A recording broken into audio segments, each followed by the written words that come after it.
একটি হাসির ছড়া। গোঁফ চুরি।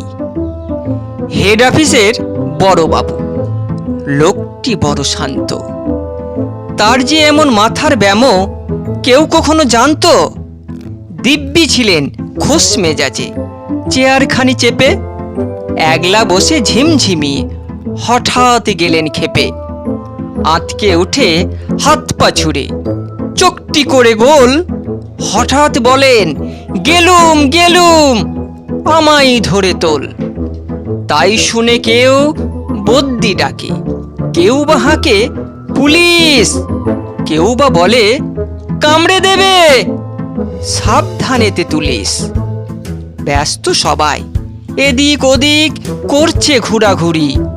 বাবু হাঁকেন, ওরে আমার গোঁফ গিয়েছে চুরি। গোঁফ হারানো আজব কথা, তাও কি হয় সত্যি? গোঁফ চোরা তো তেমনি আছে, কমেনি এক রত্তি।